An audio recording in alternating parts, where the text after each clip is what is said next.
This elephant is born and it has a somewhat displeasing set of ears to all who look upon it for the first time. They're massive, of course, and quote-unquote freakish, and Medici thinks that it's going to sink his circus until we find out that that elephant somehow has the power of flight.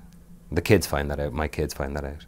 So they're the ones that through their attention to detail and through their purity of spirit, they have a relationship with Dumbo, and they find out that Dumbo can fly, and then once that's revealed to the world, then other vested interests become involved in the form of Michael Keaton's character, who is the arch evil owner of the highfalutin circus, you know, the circus that's buying up all the other small circuses in America.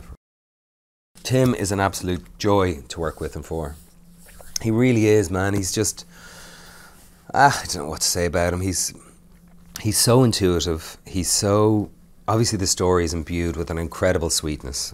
I mean, it really felt like that. I'm reading it and I look at the sets now and I meet all the characters that are in the play, and there's this pervasive sweetness and sense of hope and playfulness to the whole thing.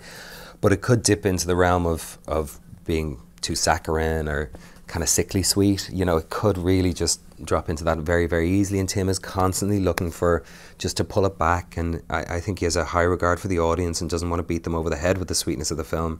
And constantly just looking for what he feels should be the tonal reality of certain moments. Nikko and Finley, who plays Joe, both of them are incredible and kind of perfect and very different, but work really well together and are funny together. And they're both lovely, I think. And it's, wow, I mean, gorgeous world. You know, kids are human beings too, but kids on sets, you know, can be a tricky thing, you know, and it's a lot. Sometimes it's a lot for adults, and you know, you can get a lot of attention and you can get some adulation and stuff like that, and it can be somewhat intense or tricky to keep yourself grounded, but the two of them are really cool, man. I hate saying they're good actors, but they're good actors. I hate even talking about kids as actors, but they're doing an amazing job, and they're playful and they seem to be having fun with it, which is, if they're having fun on the set and around all the magic that's here every day, then I think they don't change when they get in front of camera. You know, that fun becomes an extension of the storytelling process, and it's on film. Carlene Atwood is just genius, man. She's just amazing. God, it's the second time I've worked with Carlene. I worked with her last year or the year before on Fantastic Beasts, and I just don't know. It doesn't seem.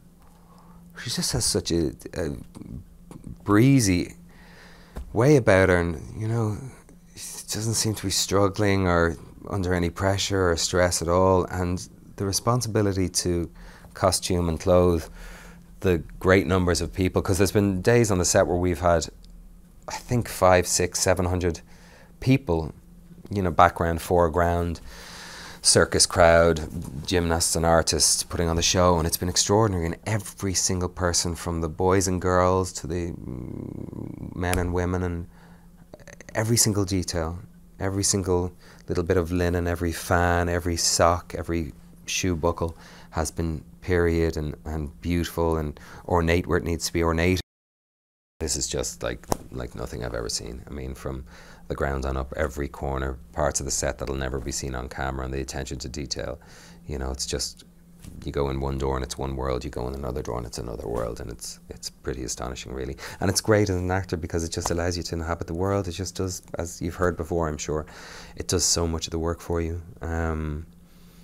So, you know, it's not, yeah, there's blue screen everywhere because skies will be filled in, and after a certain height, buildings will be created and stuff, but anything that I see or interact with, anything I touch or feel or refer to, has been there.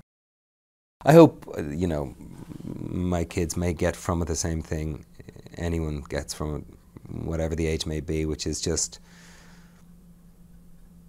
a sense of buoyancy and a sense of the relief that kind of seeing magic, but a magic that's grounded in reality, even though I know there's no such thing as flying elephants, but grounded in the reality of the interaction of all the human beings around this magical event that takes place, and just the breadth and the entertainment and the beauty of that, and the beauty of seeing people come together in a magical way.